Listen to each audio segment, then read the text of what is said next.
Une révolution ou une illusion totale? Le Pi Network divise radicalement l'opinion. Ce projet, qui rassemble des millions de personnes, oscille entre deux extrêmes brutaux. Est-ce une révolution financière en préparation ou une immense perte de temps? La tension est palpable, illustrée par une plainte déposée en Californie accusant le projet d'être une coquille vide où la décentralisation serait un mensonge. Mais le chiffre le plus choquant provient d'une vision radicale qui valoriserait un seul pi à 314 159 $, basée sur la constante mathématique pi. Une valorisation qui semble délirante face à une activité réelle qualifiée de honteuse sur le réseau de tests. L'utopie numérique de Kouchi. Au cœur de cet espoir démesuré se trouve une figure énigmatique, Kouchi, un développeur indépendant sans lien officiel avec l'équipe fondatrice, mais considéré par certains comme un prophète. Sa promesse repose sur la GCV, Global Consensus Value, une idée qui va à contre-courant du marché crypto classique. Une économie gérée par l'IA, pour éviter le chaos humain, l'économie serait confiée à une intelligence artificielle. Une valeur autoritaire, au lieu de laisser l'offre et la demande décider, la valeur serait fixée mathématiquement et stable. Une aristocratie des pionniers, il propose un système à double valeur où seuls les pis minés organiquement vaudraient cette fortune, tandis que ceux achetés sur des bourses externes auraient une valeur flottante bien inférieure. Une complexité technique face à la réalité. Le plan de Kouchi intrigue par sa complexité technique quasi science-fictionnelle. Il imagine une IA de migration capable de tracer l'origine de chaque jeton pour valider ou rejeter sa valeur avant le passage au réseau principal. Il prévoit même une IA de gouvernance pour décider du lancement du réseau. Cependant, cette curiosité technique se heurte violemment au mur de la réalité. Le gouffre du KYC, des millions d'utilisateurs sont bloqués depuis des mois dans des processus de vérification d'identité interminables. L'activité anémique, malgré 50 millions de membres, les volumes d'échanges réels sont dérisoires, parfois seulement 300 000 pi en 24 heures. On a d'un côté des plans pour un nouvel océan et de l'autre une équipe qui tente de colmater les fuites avec du ruban adhésif. Pragmatisme et bataille philosophique. Face à ces délires futuristes, la Core Team, l'équipe officielle, tente une évolution beaucoup plus terre-à-terre pour sauver le projet.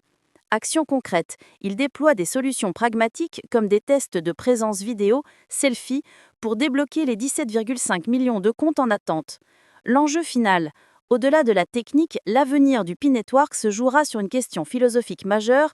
La valeur est-elle un contrat social décrété par un code, vision Kouchi, ou le fruit brutal du marché libre, réalité économique?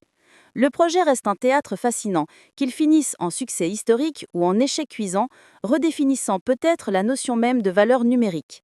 Bonjour et bienvenue. Bonjour. Alors aujourd'hui, on va se pencher sur un cas d'école, j'ai envie de dire. Ah oui, on peut le dire. Le Pi Network, un projet qui rassemble des millions de gens, mais qui reste un peu une énigme. C'est le moins qu'on puisse dire, oui. La question que tout le monde se pose est assez simple en fait. Laquelle? Est-ce que c'est une révolution qui se prépare ou juste une immense perte de temps? C'est exactement ça. Cette tension, elle est au cœur de tout. Entre la promesse d'une monnaie mondiale et la réalité d'un projet qui patine. Complètement. Et pour y voir plus clair, on a épluché pas mal de sources.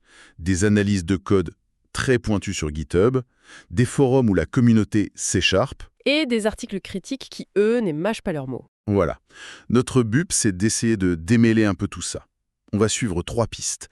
Un développeur mystérieux, un procès qui en dit long, et les efforts de l'équipe pour, peut-être, lancer la machine. Un voyage au cœur d'une utopie numérique qui se prend le mur de la réalité. Ça promet. Allez, c'est parti. On commence par celui qui semble être le prophète de cette utopie, un certain Kozachi. Alors, qui est-ce Kozachi? C'est là que ça devient fascinant. Kozachi, c'est avant tout une énigme. Nos sources le décrivent comme un développeur indépendant, peut-être basé en Indonésie. D'accord. Mais le point crucial, c'est qu'il n'a aucun lien officiel avec la Core Team, l'équipe des fondateurs. C'est un loup solitaire en quelque sorte. Exactement. Mais son influence, elle, est colossale. Son CV n'est pas sur LinkedIn, il est sur GitHub. Et il est impressionnant. Plus de 900 contributions de code liées à Pi. Attendez, 900 millions. C'est gigantesque. Pour beaucoup de développeurs, c'est le travail de toute une vie. Mhm. Mais est-ce que ça veut dire que son code est génial ou juste que c'est quelqu'un de très prolifique qui construit une cathédrale dans son coin? Une cathédrale que personne ne pourra jamais utiliser. Voilà, c'est toute la question. Eh bien, une partie de la communauté le voit vraiment comme un architecte visionnaire, le seul capable de réaliser la promesse de paille, en fait. Sa vision est radicale et elle tourne autour d'un concept, la valeur de consensus global, la GCV. Ah, la fameuse GCV. On en entend parler partout. C'est quoi concrètement? C'est une idée qui va complètement à contre-courant du monde des cryptos.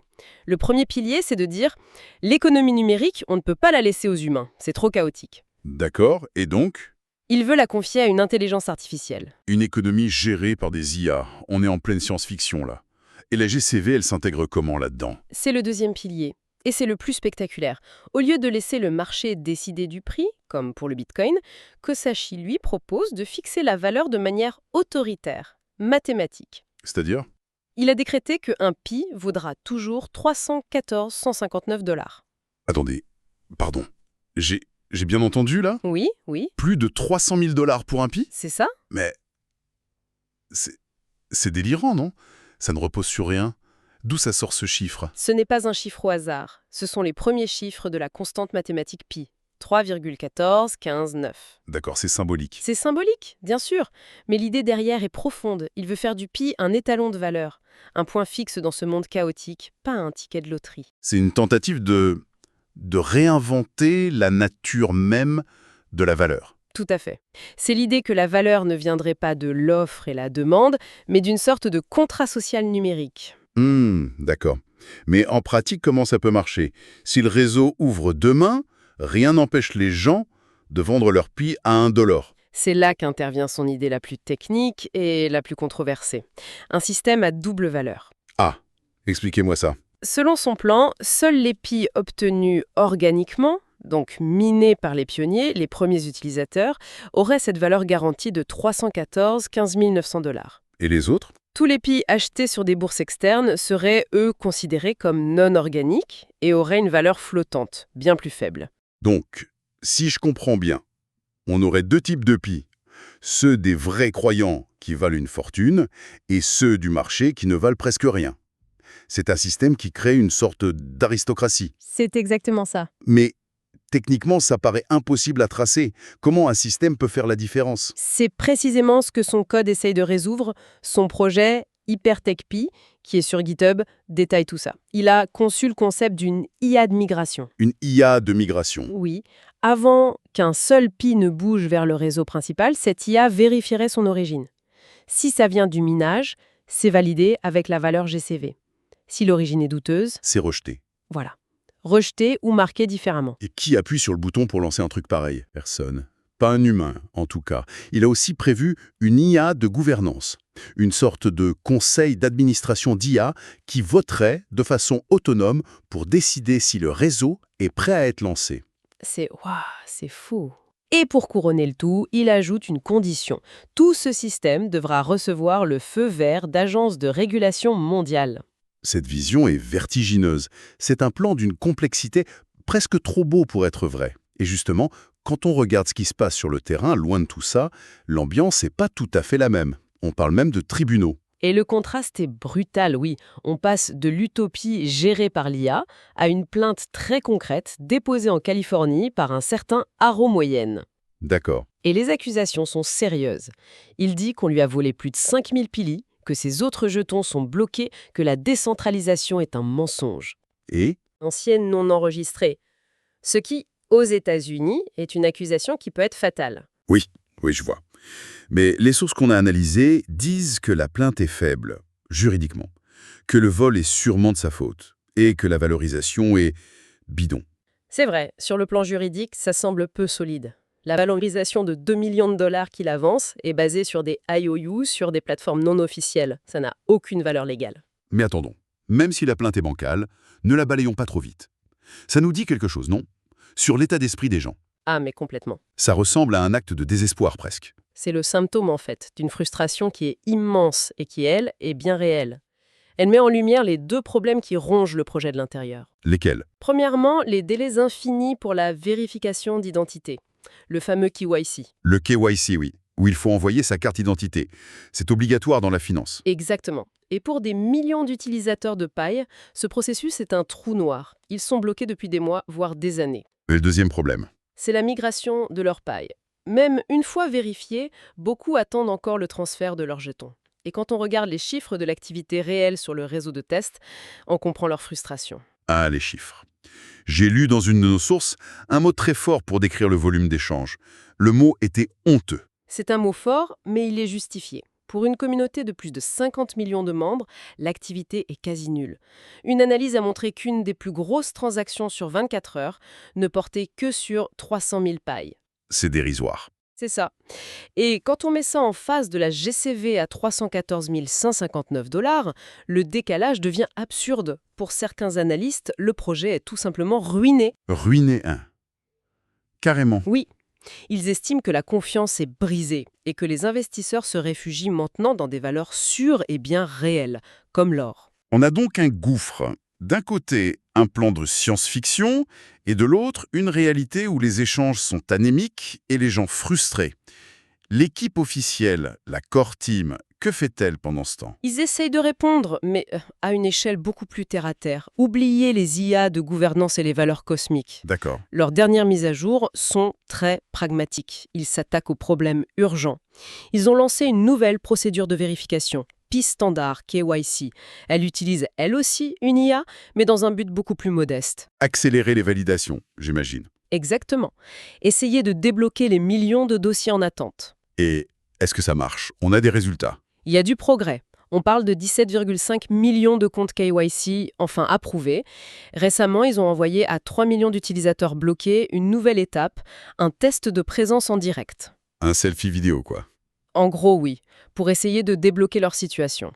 Ils communiquent aussi beaucoup sur la nécessité d'activer l'authentification à 2 facteurs pour la migration. Donc, des petites améliorations techniques concrètes. C'est déjà ça, mais ça semble bien peu de choses face à la vision de Kosashi.